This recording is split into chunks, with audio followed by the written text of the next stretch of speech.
Everyone, मैं हूँ स्वाति। और आज के एडिटोरियल एनालिसिस में जो टॉपिक्स पिक किया उसमें पहला प्राइवेटाइजेशन के ऊपर है।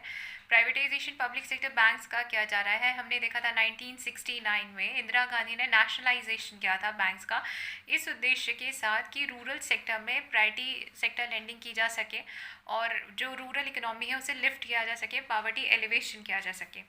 एंड नाउ जो गवर्नमेंट है वो इनका प्राइवेटाइजेशन करने की तरफ हेड कर रही है। क्यों प्राइवेटाइजेशन किया जा रहा है? क्योंकि ये प्रॉफिट, ये जो एंटिटीज़ हैं लॉस में जा रही हैं, जिसकी वजह से गवर्नमेंट को रिकैपिटलाइजेशन करना पड़ता है। तो जो टैक्स पेयर मनी है वो रिकैपिटलाइजेशन पे खर्च हो रही है। तो ये निकल के जो निष्कर्ष निकाला गया ये कि इनका प्राइवेटाइजेशन कर दिया जाए सो दैट जो एफिशिएंसी है सिस्टम में वो लाई जा सके।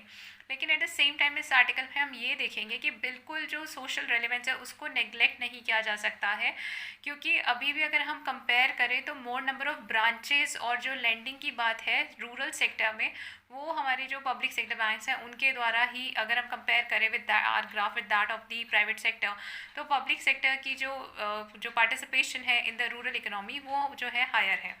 दूसरा जो कॉन्सेप्ट है वो हाइबुसा है, जो स्पेस भेजा गया था मिशन और दी एस्टेरॉयड रुगू। तो यहाँ से उसने कुछ सैंपल कलेक्ट किए हैं, वापस अर्थ पे लेके आए हैं, इनको स्टडी किया जा रहा है। पर्पस क्या है स्टडी करने का कि किस तरीके से ओरिजिन हुआ था प्लैनेट्स का और सन का, at the same time origin of life. So this topic is about Hayabusa 2। Hayabusa 2 mission जो है वो लॉन्च किया गया दिसंबर 2014 में, जब स्पेसक्राफ्ट भेजा गया था। When the spacecraft was sent on a 6-year voyage पे भेजा गया था, 6 years voyage पे भेजा गया टू स्टडी एक एस्टेरॉयड की स्टडी के लिए से भेजा गया था, RYUGU, RYUGU। So this Hayabusa was sent to collect some material to study the asteroid RYUGU, and according to this reports, this spacecraft, which was approximately the size of refrigerator, traveled more than 5 billion kilometers during his journey। 2014 में से भेजा गया था। 2018 में this spacecraft, ये जो था spacecraft arrive होता है इस एस्टेरॉयड पे, रोगो एस्टेरॉयड के लिए भेजा गया था, वहाँ पे ये गया। और इसमें 2 रोवर्स थे और एक स्मॉल लैंडर था। इसने उसे डिप्लॉय किया सरफेस पे, 2 रोवर्स और एक स्मॉल लैंडर था यहाँ पे।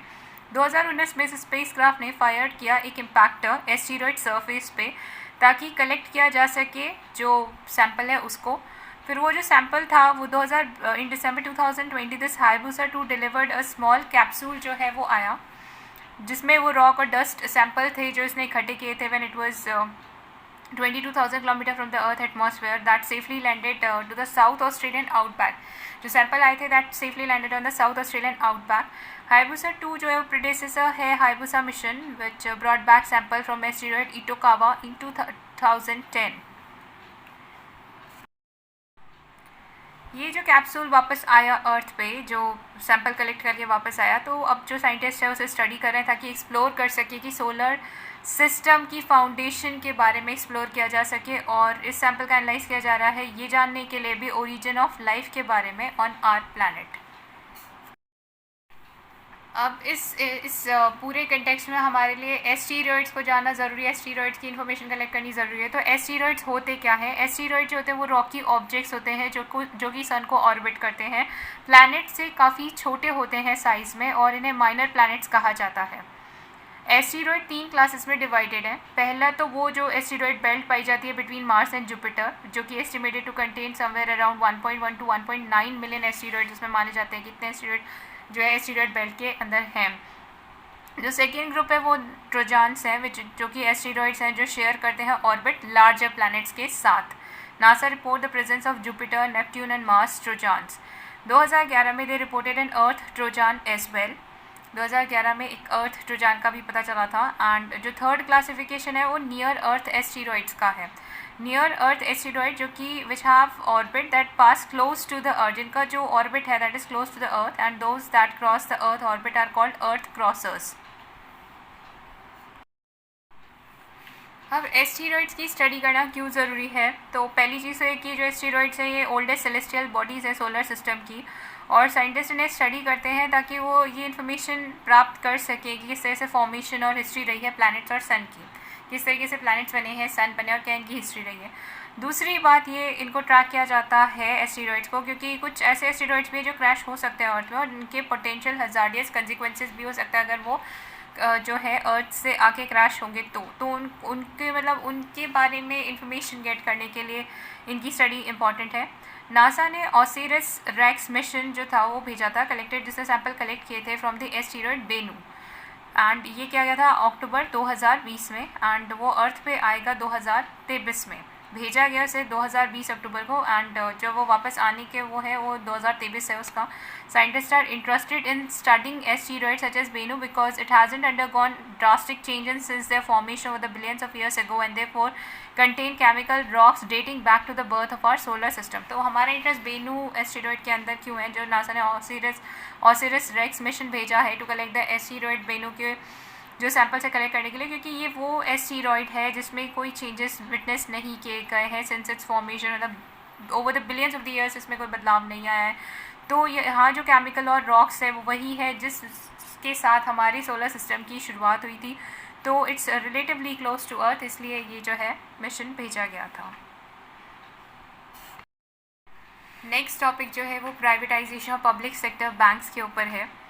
तो इंडिया ने कंप्लीट किया 53 years of bank nationalisation last month only.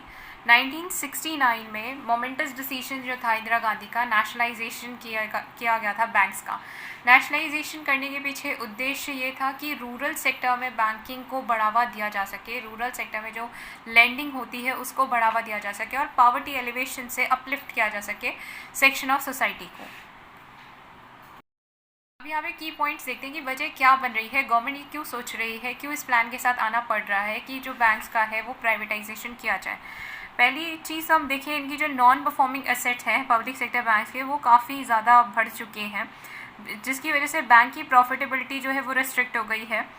तो ये एक वजह बन रही है। Then ability to finance the India's growth need, जो इनकी जो प्रॉफिटेबिलिटी है वो काफ़ी इरोड हो चुकी है।